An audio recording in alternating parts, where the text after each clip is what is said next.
हाय। आज का जो मेरा टॉपिक है वो है इमरजेंसी। तो मैं इमरजेंसी जो टॉपिक है क्यों चूज़ किया हूँ, तो मैं पहले बात ये बता देता हूँ कि जो हमारा नेशनल इमरजेंसी 1975 में लागू हुआ था वो 25 जून 1955 को, वो 21 मार्च 1977 तक चला था। तो जो ख़त्म हुआ था इमरजेंसी 21 मार्च को हुआ था, इसीलिए मैं मार्च का महीना चल रहा है, मैं इस चूज जो टॉपिक को चूज़ किया हूँ। तो देखिए, ये इमरजेंसी क्यों है, वो इतना कंट्रोवर्सी क्यों पैदा करता है। जो ब्रिटिश जो रूल से हमें आज़ादी मिली थी, और कांग्रेस का जो लेगासी था, जैसे गांधी हो गए, नेहरू हो गए, जो कांग्रेस का नेशनल मूवमेंट में जो योगदान था, उसको उसके जो लेगासी लेकर रूल करता था Congress, one party dominant system चल रहा था। ओके, जैसे कि जवाहरलाल नेहरू अल्टीमेट लीडर हुए थे, उसके बारे में भी जो चर्चा है, हमारा वल्लभ भाई पटेल वो होने के था, लेकिन कुछ गड़बड़ हो गया नेहरू जी ने। जो भी है, लेकिन कांग्रेस का दबदबा बढ़ते चल रहा था। जैसे कि 1977 में 1947 से आज़ादी हुआ, 1951 में फर्स्ट जनरल इलेक्शन हुआ। तो ये माना जाता है 1952, लेकिन ये शुरू हुआ था 1951 से, क्योंकि जो फर्स्ट जनरल इलेक्शन 1951 सितंबर से शुरू हुआ था, लेकिन 1952 फरवरी, जनवरी एंड फरवरी महीने में लगभग ज़्यादा मैक्सिमम स्टेट में हुआ था, इसीलिए 1952 जनरल इलेक्शन माना जाता है। लेकिन उसका शुरुआत 1959 में हुआ था। 1959, 1957, 1962, 1967,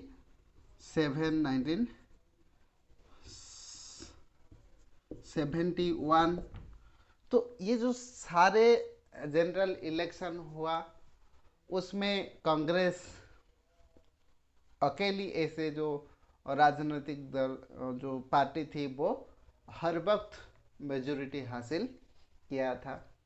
देखिए, एक चीज़ मैं बता देता हूँ, 1967 के बाद 72 में होने का था, वो क्यों नहीं हुआ। ओवर कॉन्फिडेंस बन गए। एब्सोल्यूट मेजोरिटी पाने के लिए इंदिरा गांधी ने 1 साल की बैक डेट से वो कर दी थी। उसका मतलब क्या है, जो डेजुलेशन उसका जो भंग किया गया था संसद का, वो 1 साल की पहले ही किया गया था। वो भी सही डिसीजन था। एब्सोल्यूट मेजोरिटी मिला इस इलेक्शन में। लेकिन जब 1977 का इलेक्शन हुआ, कांग्रेस सिस्टम में क्राइसिस आ गई, और जो इतना डोमिनेट कर रहा था भारतीय पॉलिटिक्स को, वो ख़त्म हो गया। उसके ही साथ जुड़ा हुआ है इंदिरा गांधी का डेथ, और राजीव गांधी का डेथ, वो जैसे संजय गांधी का केस है, ये जो सारे चीज़ जुड़ा हुआ है किसके साथ, इमरजेंसी के साथ। तो ये मोस्ट डिबेटेबल टॉपिक है, और हर वक्त ये कंट्रोवर्सी में रहता है। हम एक भारतीय होने के नाते हमें ये जानना होगा इमरजेंसी क्या है, कैसे इम्प्लीमेंट होता है, उसका साइड इफेक्ट क्या क्या होता है। ये मेरा वीडियो थोड़ा बहुत लंबा होगा, लेकिन कुछ नई नई जो चीज़ आपको जानने को मिलेगा। तो देखिए, एक चीज़ है, आपको कॉन्टेम्पोरेरी चीज़ के बारे में जानना होगा। एक है पीएम, सेकंड है प्रेसिडेंट, थर्ड है CGI, chief justice of India. क्यों इमरजेंसी डिक्लेयर कौन करता है, प्रेसिडेंट करते हैं। सीजीआई जो जुडिशरी का चीफ होते हैं, उस वक्त का रोल जो है बढ़ जाता है, क्योंकि इमरजेंसी ये माना जाता है क्राइसिस और अर्थक्वेक इन डेमोक्रेसी। तो डेमोक्रेसी में चेक एंड बैलेंस का रोल है जुडिशियरी का, और जुडिशियरी में सबसे बड़ा कौन होता है? सीजीआई होते हैं। तो हमारा पहला सीजीआई एच.जे. कानिया, पहला प्रेसिडेंट है बाबूजी राजेंद्र प्रसाद, पीएम है नेहरू जी। हो गया। तो क्या हुआ था, एच.जे. कानिया सर के बाद होना था पतंजलि शास्त्री, उसके बाद था मेहरचंद महाजन, उसके बाद हुए थे बिजन कुमार बनर्जी, ऐसे हुआ था। तो देखिए पतंजलि शास्त्री के साथ नेहरू का अच्छी खासी रिलेशन नहीं था। वो बोलते थे पतंजलि शास्त्री हड़बड़ में रहते हैं और सही डिसीजन नहीं ले पाते थे, लेकिन वो असली में क्या होता था, वो स्ट्रांग सीजीआई हुआ करते थे। वो बिजन कुमार बनर्जी को सीजीआई बनाने की बात की थी, लेकिन ये जो चीज़ था हमारी जुडिशियरी में एक रेवोल्यूशन खड़ा कर दी। सुप्रीम कोर्ट की हर जज ने अपनी इस्तीफा दे दी। क्यों? जो सीनियर मोस्ट चीफ जस्टिस होगा वो चीफ जस्टिस ऑफ इंडिया होगा। इसीलिए खुद बिजन कुमार बनर्जी ने भी उसको खारिज कर दी कि मैं और जो सीजीआई बनना नहीं चाहता हूँ, मेरे ऊपर में जो सीनियर्स है वो पहले बने और उसके बाद मैं बनूँ। ये होता है मैच्योरिटी, जो जुडिशियरी में ये होता है मैच्योरिटी। वो चाहते थे कि कोई भी administrative power, legislative power, executive power जो है वो जुडिशियरी के अंदर दाखिला ना दे। जो सीजीआई बनेगा वो किसके द्वारा, कुछ पावर के द्वारा चूज होकर नहीं बनने चाहते थे। जो इंडिपेंडेंस है जुडिशियरी का उसको कायम रखने की चाहते थे। लेकिन पीएम नेहरू के बाद शास्त्री जी हुए, शास्त्री जी के बाद इंदिरा गांधी हुए। वैसे ही प्रेसिडेंट में भी कुछ कुछ बदलाव हुई। जाकिर हुसैन के बाद बीबी गिरी हुई। तो बीबी गिरी में एक चीज हुआ था, कांग्रेस का डिवीजन। कांग्रेस दो भागों में विभक्त हो गया, Congress O and Congress R. Congress O में ओल्ड जो लीडर्स हुआ करते थे, जैसे कि निजलिंगापा और इसे जो अच्छी खासी लीडर हुआ करते थे। आर में इंदिरा गांधी थे। तो कांग्रेस ने नीलम संजीवा रेड्डी की नाम सुपारिश की थी, लेकिन इंदिरा गांधी नहीं चाहते थे वो बने, बीबी गिरी को वो बनाने के लिए चाहते थे। इसीलिए बीबी गिरी को जो इंडिपेंडेंस कैंडिडेट में खड़ा होने की बोली और फुल सपोर्ट देने की बात बोली, तो बीबी गिरी जी ने प्रेसिडेंट बनी। हमारा जो प्रेसिडेंट इलेक्शन की इतिहास में एक रोचक चीज़ ये है कि बीबी गिरी ही एक ऐसा प्रेसिडेंट है जो काउंटिंग होता है वो हमारा जो पंचायती राज में कैसा होता है, ये बैलेट पेपर है, वहाँ पर आप जिसको चाहते हो वो उसको आप वोट कास्ट करते हो। लेकिन प्रेसिडेंट इलेक्शन में ये मान लीजिए 3 आदमी जो कैंडिडेटशिप है, 3 लोगों ने नामित जो अपनी कैंडिडेटशिप फाइल की थी। तो इलेक्शन में क्या होगा, मुझे ये एक्स है, ये वाई है, ये जेड है, मेरा जो पहला प्रेफरेंस होगा, मैं वाई को पहला प्रेफरेंस दिया, जेड को दूसरा, ऐसे हमें प्रेफरेंस के मुताबिक हमें वोटिंग करना है प्रेसिडेंट इलेक्शन में। जब प्रेसिडेंट इलेक्शन में क्या होगा, मेजोरिटी होगा 50% से ज़्यादा होगा, जैसे कि 51% से ज़्यादा होगा तो हो जाएगा। लेकिन ये जो प्रेसिडेंट इलेक्शन में क्या हुआ था, पहली राउंड में जो मेजोरिटी है वो क्लियर नहीं हुआ, इसलिए सेकेंड राउंड तक काउंटिंग हुआ था। हमारे इतिहास में ये एक सबसे रोचक चीज़ है प्रेसिडेंट इलेक्शन में। खैर छोड़िए, वीवी गिरी के बाद जो असली खेल हुआ वो मैं बताता हूँ। पहला चीज़ है, यहाँ पर सीजीआई हुए, इंदिरा गांधी पीएम, वीवी गिरी के बाद प्रेसिडेंट फ़कीरुद्दीन अली अहमद, फ़कीरुद्दीन अली अहमद, और सीजीआई कौन बने, एएन रॉय, अजित नाथ रॉय नामक एक व्यक्ति।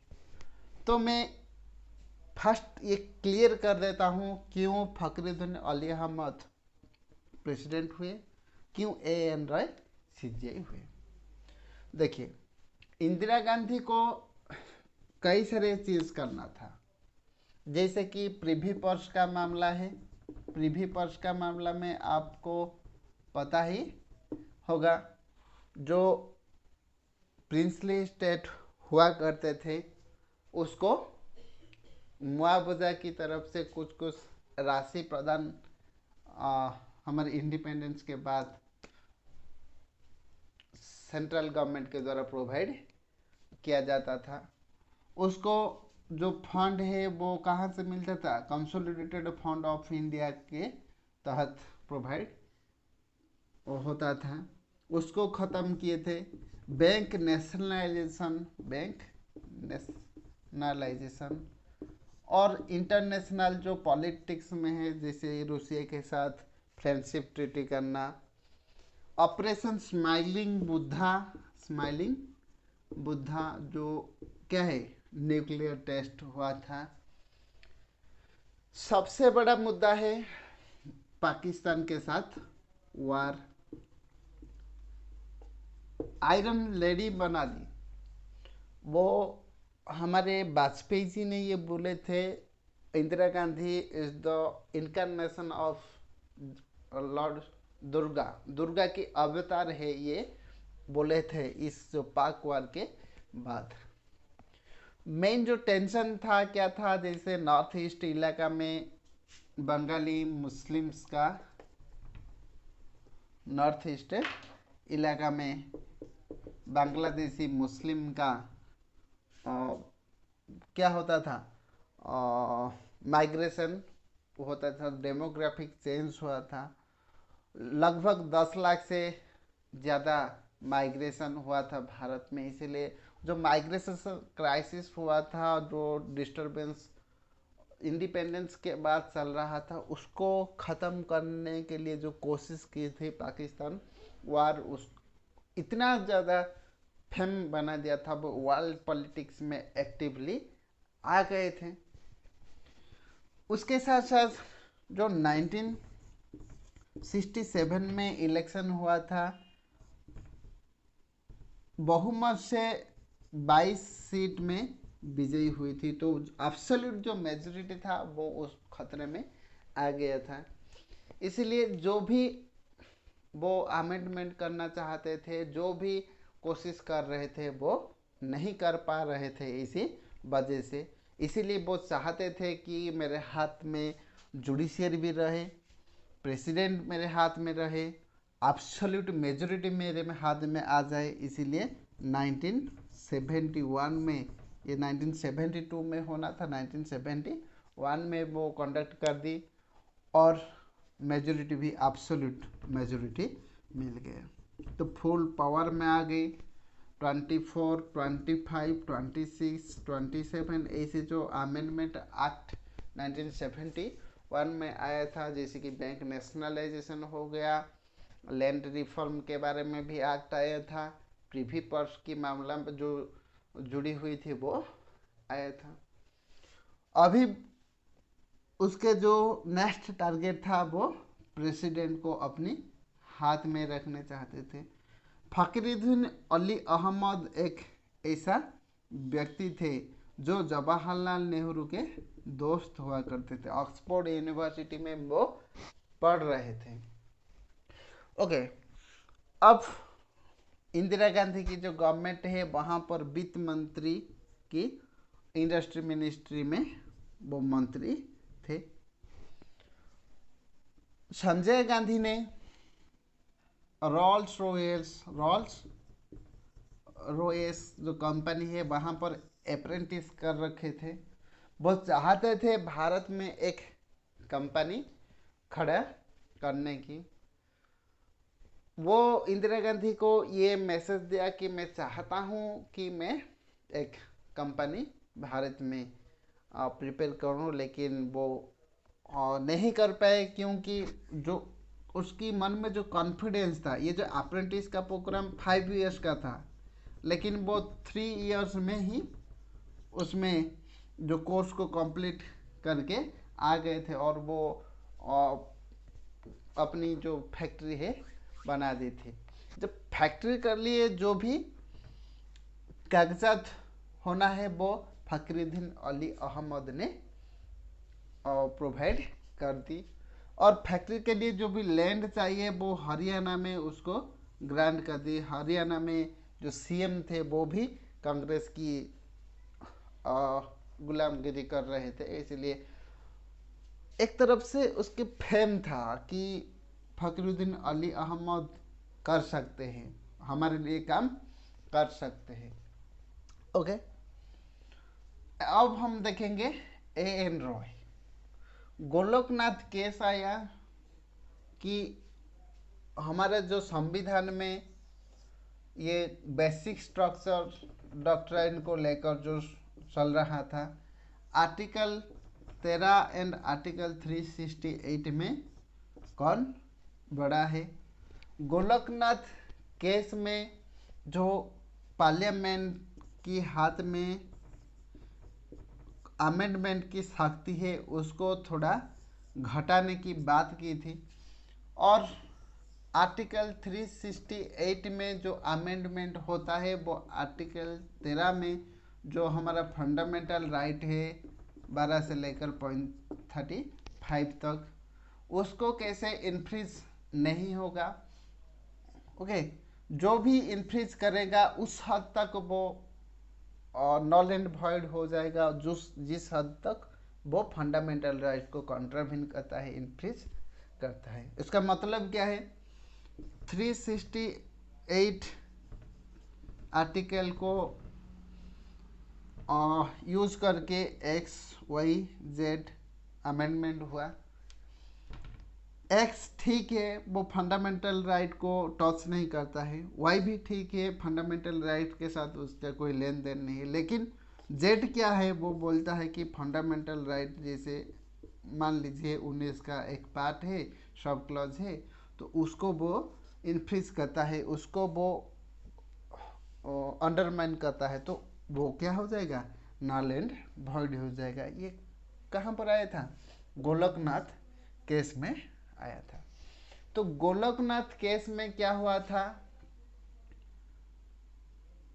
जो बेंच था वहां पर सिर्फ एक ऐसे व्यक्ति थे एएन रॉय जो वोटिंग नहीं की थी। ये 10-1 में जो 11 बेंच था, वो 11 बेंच में 10 लोगों ने गोलोकनाथ की पक्ष में और एग्नेस्ट में एक थे, वो है एएन रॉय। इसीलिए वो चाहते थे कि एएन रॉय मेरे बात सुनेंगे, एएन रॉय को ये मौका दिया गया। लेकिन जो सीनियर मोस्ट थे वहां पर कौन कौन थे, जैसे कि ग्रोवर साहब हो गए, उसके बाद हेगड़े, और एक थे सिलट, वो तीन थे। उसके बाद था जो टर्म ए एन रॉय का था, लेकिन इंदिरा गांधी जी ने क्या कि ए एन रॉय को अपॉइंट कर दी। हो गया ना कॉन्फ्लिक्ट। देखिए, बिजन कुमार बनर्जी जो हीरो है, जुडिशियरी में हीरो, जो सुप्रीम कोर्ट का रोल है वो, उसमें कई कई जो सारे कई कई पर्सन को हमें हीरो की रोल, हीरो की जो आख्या दे सकते हैं, जैसे कि बिजन कुमार बनर्जी हो गए, एच आर खन्ना हो गए, हंसराज खन्ना, वाई भी चंद्रचूड़, ये जो सारे जो है, ये क्या है, हीरो है। वो गवर्नमेंट की एगेंस्ट में डिसीजन लेते थे। गवर्नमेंट की जो गलती हुआ करता था उसको वो क्या कर रहे थे, एनालिसिस कर रहे थे। जैसे कि जुडिशियल ओवर, जुडिशियल एक्टिविज्म बोला जाता है, जुडिशियल एक्टिविज्म, और जुडिशियरी में जो रिव्यू होता है, जुडिशियल रिव्यू, वो कुछ कुछ काम कर रहे थे, गवर्नमेंट को कंट्रोल में लाते थे, डेमोक्रेसी को बचाने के लिए काम कर रहे थे। लेकिन ए एन रॉय विलेन है, जुडिशियरी में विलेन। कैसे? सिर्फ ये नहीं कि वो पद की लालसा में सीजीआई बन गए, वो ये भी कर दी कि हैबस कॉर्पस जो हमारा रीट है 32 आर्टिकल में ये प्रोवाइड किए गए हैं कि आपका जब हैबस, सॉरी, आपका जब इन्फ्रिंज होगा, कंट्राविन होगा और फंडामेंटल राइट, तो आप 32 के तहत आप सुप्रीम कोर्ट का सहारा ले सकते हो। आर्टिकल 2 to 6 के द्वारा आप हाई कोर्ट की भी सहारा ले सकते हो। और रीट प्रोवाइड किया गया है। रीट क्या है? आर्टिकल 32 में 5 टाइप्स ऑफ रीट प्रोवाइड किया है, हेबस कॉर्पस, क्यो वारेंटो, मैंडामस, प्रोहिबिशन, सर्शियोरेरी। ये जो हेबियस कॉर्पस है मोर फंडामेंटल है, हमारे जो सिविल राइट है जीने की, जैसे right to life and liberty के साथ जुड़ा हुआ है, उसको भी ख़त्म कर दी थी। आप सोच सकते हैं ना, जब बचने की अधिकार नहीं होगा तो कितना खतरनाक हो जाएगा। वो चीज़ देखने को मिली थी ए एन रॉय के कार्यकाल में। तो इसीलिए विलेन कहना मैं मानता हूँ गलत नहीं होगा। ये था पहला मुद्दा। जुडिशियरी में वो क्या कर रहे थे, अपनी कंट्रोल में लेने की चाहते थे, इसीलिए जो रिसेंटमेंट है बढ़ गया था। और क्या था?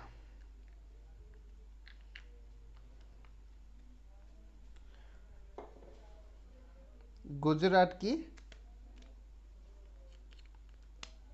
हड़ताल हुई थी। तो देखिए, इमरजेंसी के लिए एक है, जुडिशियरी में जो चेंजेस हुआ था वो इलीगल था। पहला चीज़ ये, जो सीजीआई बनना था वो नहीं बने, अपने कंट्रोल में ले लिए।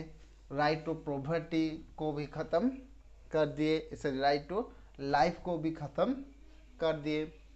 तो उसके बाद है एक चीज़ ये, गुजरात का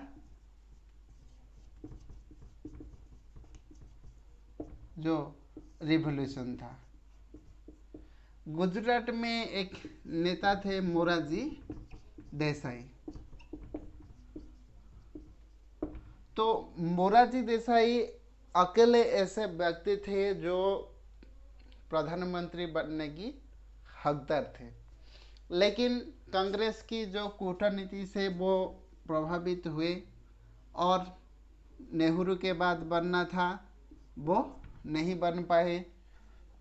शास्त्री जी ने हुई, शास्त्री जी के बाद होना था, फिर नहीं हो पाए, इंदिरा गांधी जी ने हुई। इंदिरा गांधी जी के बाद जब जो इमरजेंसी के बाद 1977 में वो पीएम बन पाए, वो भी कुछ महीने के लिए, कुछ पीरियड के लिए। लेकिन जो भी है, जो पीएम बनने की जो सपना था वो बन गए। आपको पता ही होगा गोधरा, गोधरा 2002 में फेमस में आया, जो गोधरा राइट हुआ था। वहाँ पर वो डीएम थे, डिस्ट्रिक्ट मजिस्ट्रेट थे, लेकिन वो गांधीयन फिलोसफी में इन्फ्लुएंस होकर वो कुछ कारण की वजह से वो छोड़ दिए थे और गांधीयन जो रेवोल्यूशन में पार्टिसिपेट की थी।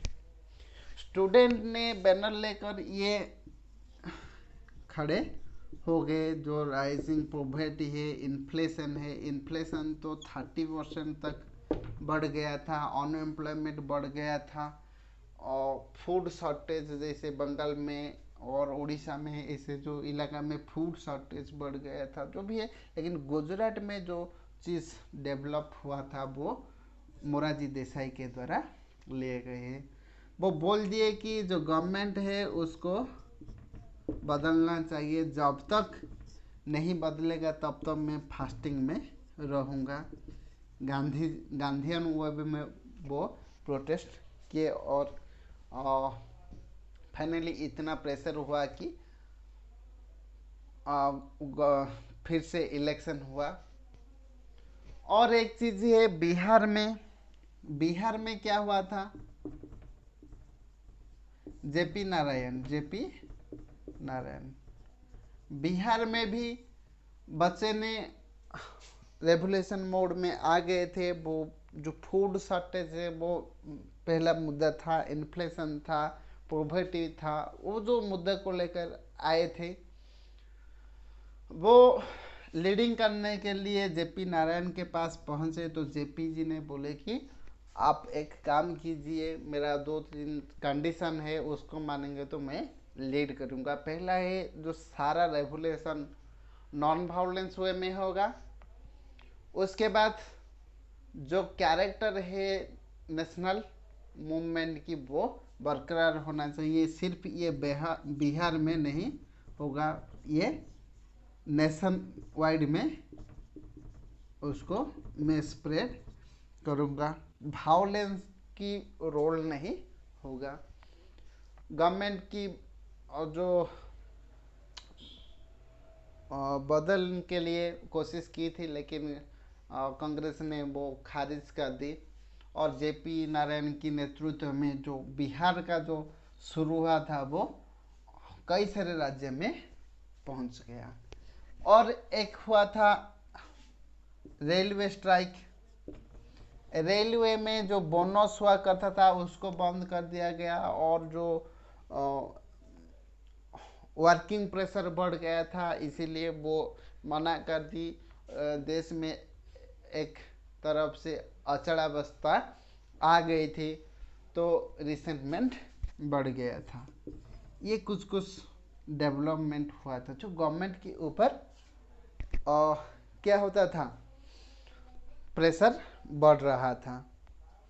1971 में वार हुआ। 1971 में क्या हुआ, वार हुआ। वार में भारत को क्षति सहना पड़ा। 10 लाख जो इमिग्रेंट्स भारत में आए थे उसको खाना प्रोवाइड करना, वार में एक्सपेंडिचर हुआ था। भारत को मदद करने के लिए कोई भी प्रस्तुत नहीं था। यूएसए ने जो अभी भारत को यूटिलाइज करने की बात कर रही है, भारत के द्वारा अपने काम संपादन करने की बात कर रही है, वो एगेंस्ट में था। मैं थैंकफुल है टुडे जो इंटरनेशनल पॉलिटिक्स है वो जो यूक्रेन रूसिया की टेंशन चल रहा है वो यूएस के साथ नहीं है, क्योंकि यूएस ये हर वक्त अपॉर्चुनिटिज्म में वो काम कर रहा है, खुद की स्वार्थ में वो जुड़ा हुआ है। भारत की जो यूएसएसआर के साथ थोड़ा बहुत जो इंक्लिनेशन दिखाई दे रहा है, जो एंगेजमेंट दिखाई रहा है, वो मुझे अच्छा लगता है। हेनरी किसिंजर जो एक ऑफिसर हुआ करते थे, वो सीक्रेट वे में डीलिंग कर रहे थे पाकिस्तान चाइना के साथ। भारत की जो एड प्रोवाइड कर रहा था उसको ख़त्म करने की भी बात की। कई सारे जो सैंक्शन इम्पोज करने की बात कर रही थी। तो हुआ यह है कि हमारे देश में economically, socially and politically pressure increase हुआ प्रेजेंट गवर्नमेंट की ऊपर।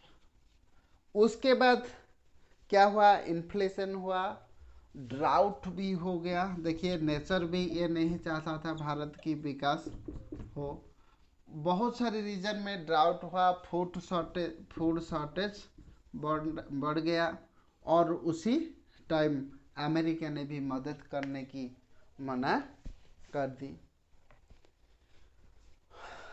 और एक टेंशन है नक्सलिज्म, जैसे कि चारू मजूमदार लीडर हुआ करते थे नक्सलवाड़ी रीजन में। नक्सलिज्म क्या है, एक रीजन था नक्सलवाड़ी वेस्ट बंगाल में, दार्जिलिंग हिल में, वहाँ पर ये जो रेडिकल थिंग्स डेवलप हुई थी, इसीलिए नक्सलिज्म बोला जाता है। उसके जो प्लेस ऑफ ओरिजिन को लेकर ये नामित किया गया है।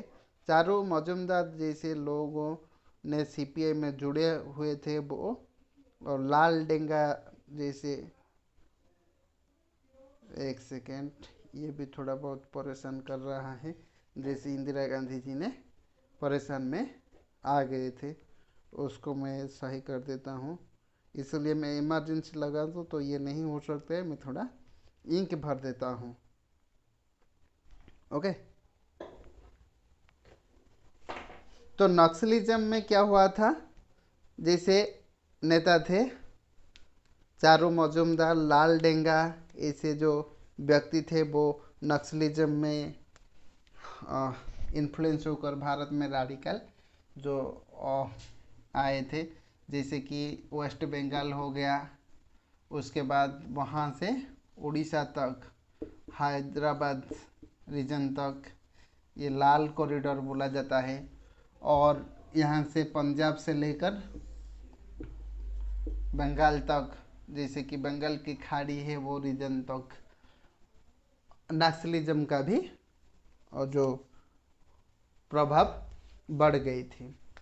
तो हो गया। उसके बाद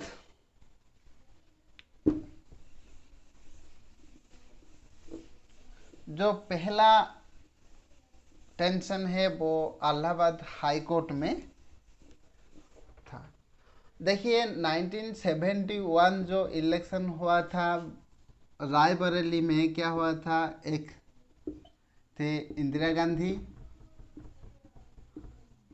और सेकेंड थे राजनारायण। लगभग 1 लाख वोट से वो जीते थे। लेकिन राजनारायण ने इलाहाबाद हाई कोर्ट में एक केस की थी कि इंदिरा गांधी ने जो इलेक्शन में गवर्नमेंट मशीनरी का, जैसे गवर्नमेंट जीप हो गया, गवर्नमेंट सर्वेंट्स को प्रचार में लगा दी थी। तो इसीलिए इंदिरा गांधी का जो कैंडिडेटशिप है वो इलीगल है, वो नॉल एंड वॉइड होना चाहिए। जगमोहन लाल सिन्हा ऐसे एक थे जो चीफ जस्टिस थे, वो सही पाया कि इंदिरा गांधी ने गवर्नमेंट जो मशीनरी है उसको मिस यूटिलाइज किए थे, इसीलिए वो क्या कर दे कि कैंडिडेटशिप को जो इंदिरा गांधी की कैंडिडेटशिप को खारिज कर दी। इसका मतलब क्या है, वो मैक्सिमम 6 महीने तक वो पीएम बन सकते थे, और 3 सप्ताह की वो एक पीरियड की चाहे तो आप सुप्रीम कोर्ट में अपील कर सकते हैं। तो सुप्रीम कोर्ट में अपील की तो कौन थे, एन रॉय थे। बचाने की कोशिश की लेकिन बचा नहीं पाए, पार्शियल स्टे दे दी। इसका मतलब क्या है, वो बहुत ज़्यादा समय तक वो नहीं रह पाएंगे पीएम।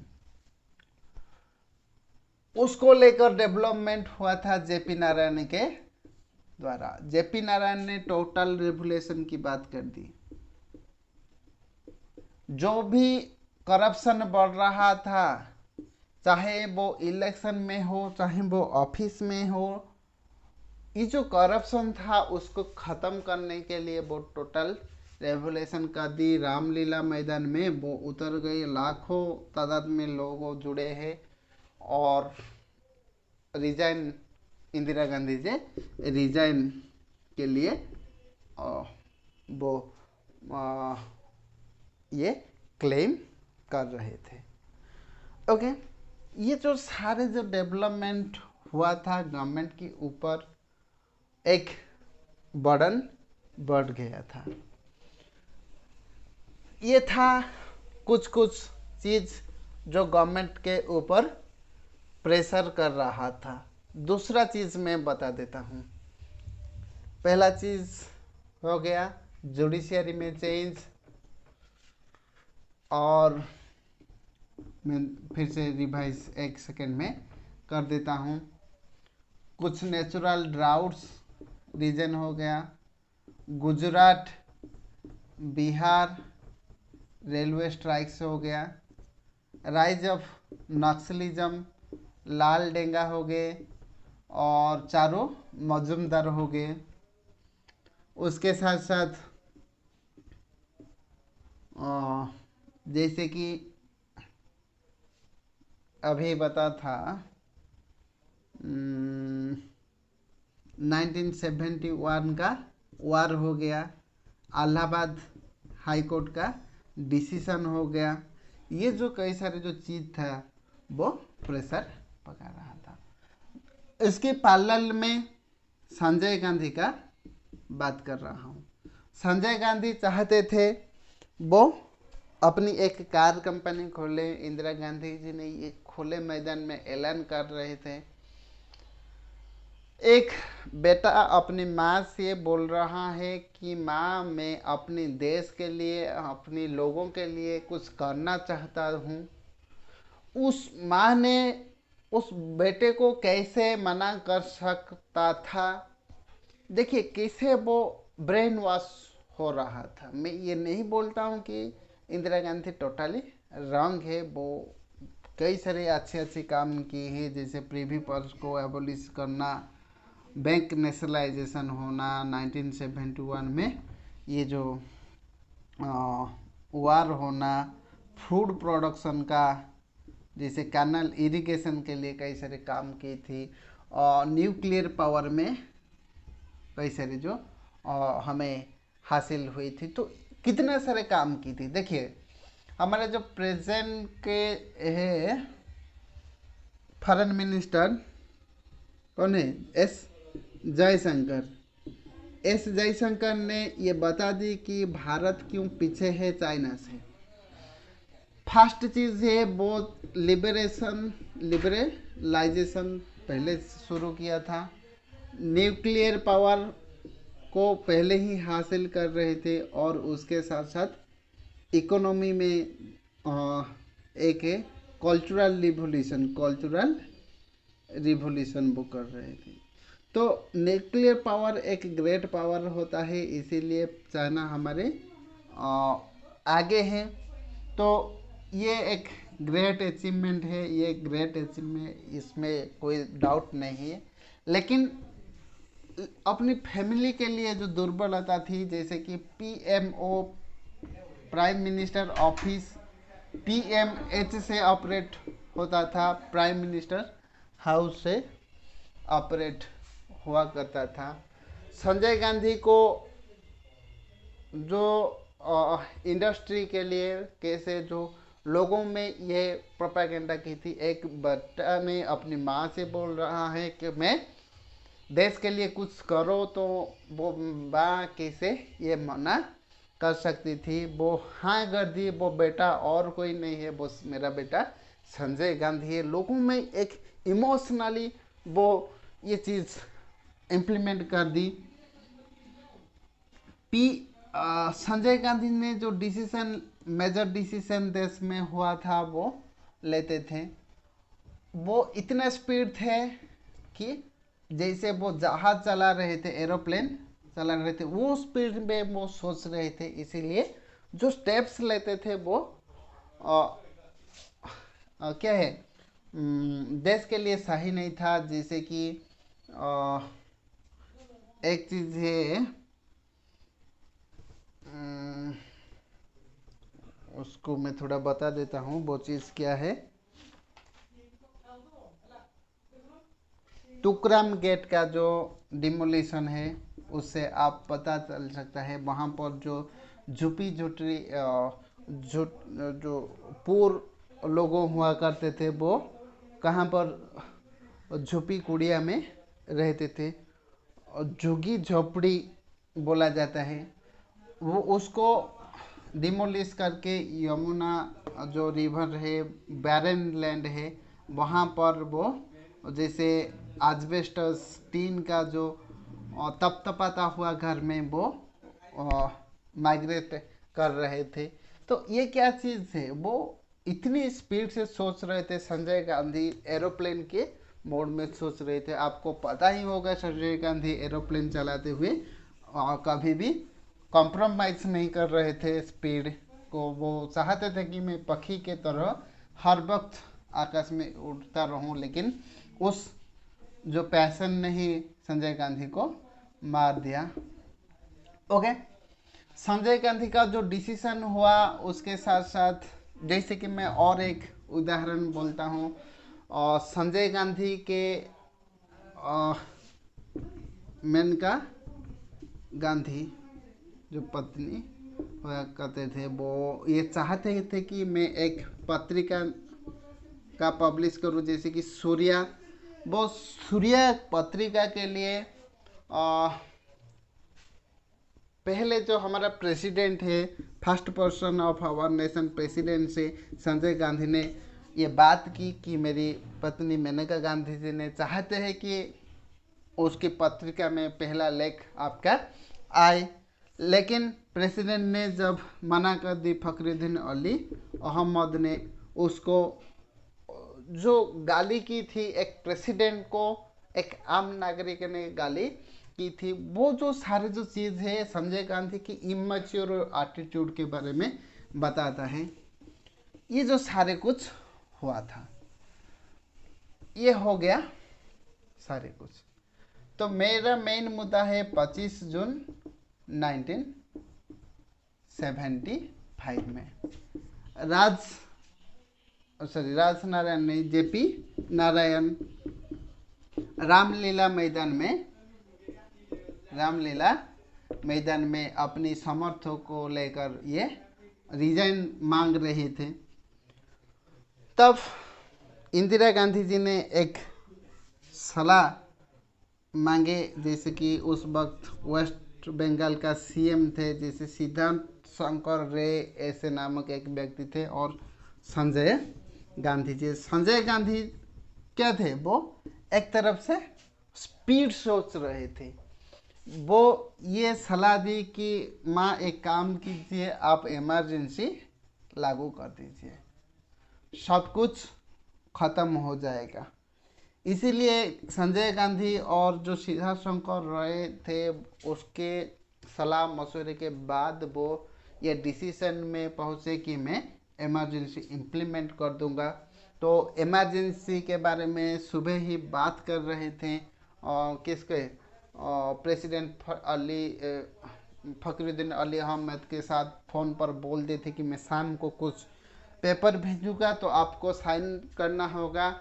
शाम को वो नहा रहे थे टब में, नहाने की जो टब है वहाँ पर, और सो रहे, जैसे कि स्नान कर रहे थे, और जो ऑफिशियल्स थे वो आकर प्रेसिडेंट की साइन लेकर इमरजेंसी का इम्प्लीमेंट किया गया 25 जून 1975 का इवनिंग में।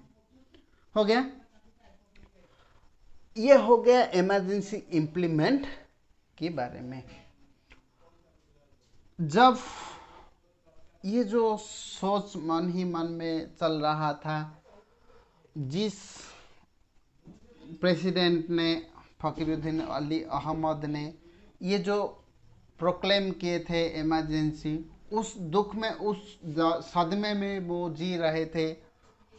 फिर हुआ कि वो स्नान करने वक्त वो ठीक ठाक थे, टूर पर थे, 3 देश की टूर पर थे, लेकिन अपनी कुछ तबीयत की खराब होने के कारण से वो मालয়েशिया में भारत लौट आए और नहा रहे थे, जो टॉयलेट में गए तो नहा रहे थे, तो एक टब में डेथ हो गया था, जिस टब में जाकिर हुसैन साहब ने भी, जाकिर हुसैन साहब ने मर गए थे।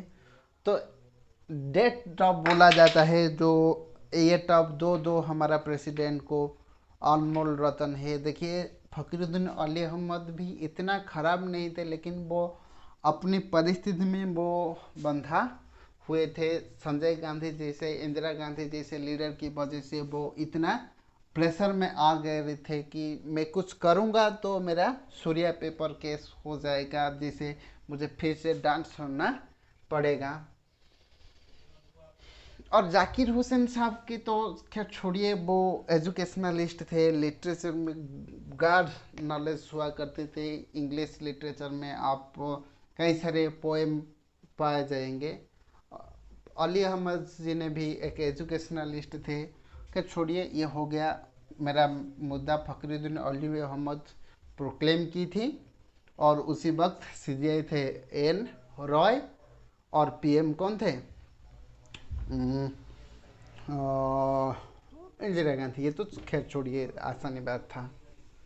ओके, उसके बाद हुआ क्या था, क्यों इतना टेंशन चल रहा था, मैं थोड़ा स्पीड में बता देता हूँ, और एक वीडियो में इमरजेंसी के इम्पैक्ट के बारे में और उसके जो कोर्स में क्या क्या हुआ था उसके बारे में बता दूंगा। जो पेपर के ऊपर, प्रेस के ऊपर सेंसरशिप लग गए थे।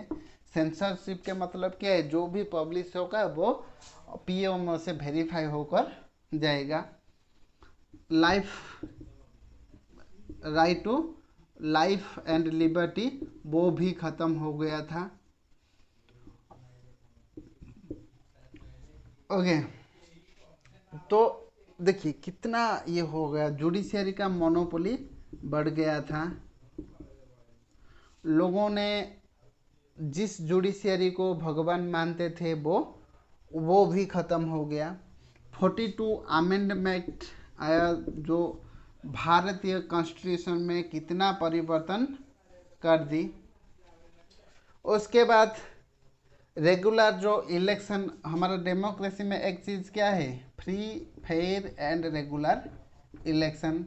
फ्री, फेयर, रेगुलर इलेक्शन होना भी बंद हो गया। देखिए कितना सारे चीज़ बंद हो गया था। और हेबियस कॉर्पस का जो केस है, हेबियस कॉर्पस जो रीट है, वो भी बंद हो गया। जो हमारे फंडामेंटल लाइफ के साथ जुड़ा हुआ है वो भी अभी कोर्ट ने एक्सेप्ट करने की, और एक्सेप्ट नहीं कर रहे थे। डिटेंशन, डिटेंशन देखिए एक चीज़ है, भारत में जो दो टाइप का डिटेंशन है, प्रिवेंटिव एंड प्यूनेटिव। भारत ही एक ऐसा देश है वर्ल्ड में जिसके पास प्रिवेंटिव डिटेंशन है। उसके तहत 1,11,000 ऐसे कुछ लीडर्स को वो बंदी कर दिए थे। तो ये जो कई सारे डेवलपमेंट सॉरी क्राइसिस आ गए थे, तो डेमोक्रेसी एक तरफ से खतरे में आ गया था। शुक्र है उस वक्त का, शुक्र है हंसराज खाना जैसे व्यक्ति का, शुक्र है जुडिशियरी में कुछ व्यक्ति थे जो वो हॉलमार्क डिसीजन लिए थे। और ये भी एक कमीशन हुआ था, शाह कमीशन, वो रिपोर्ट प्रिपेयर किया था। उसको पढ़ेंगे तो क्या क्या डेमोक्रेसी में क्राइसिस आया था, लोगों के मन में कैसे एक तरफ से जीने के भी उम्मीद चल गया था, उसके बारे में आपको पता चलेगा। एक इंटेलिजेंस की नियुक्ति की थी इंदिरा गांधी ने। उस जो इंटेलिजेंस एजेंसी ने बोले कि आप 1971 से भी ज़्यादा पॉपुलर हो गए हो, अभी तो आप अभी इलेक्शन कंडक्ट करेंगे तो आपको एब्सोल्यूट मेजोरिटी से ज़्यादा एक्सट्रीम मेजोरिटी मिल जाएगा। उसकी उस जो कमेटी के तहत, जो इंटेलिजेंस एजेंसी की रिपोर्ट के तहत वो फिर से इलेक्शन कंडक्ट की, लेकिन हार गए। मोरारजी देसाई का गवर्नमेंट आया और 21 मार्च 1977 में एंड ऑफ इमरजेंसी हुआ। Thank you. मैं सोचता हूँ कि आपको ये ज़रूर अच्छा लगेगा और धूमधाम से आप एंजॉय कीजिए। Thank you.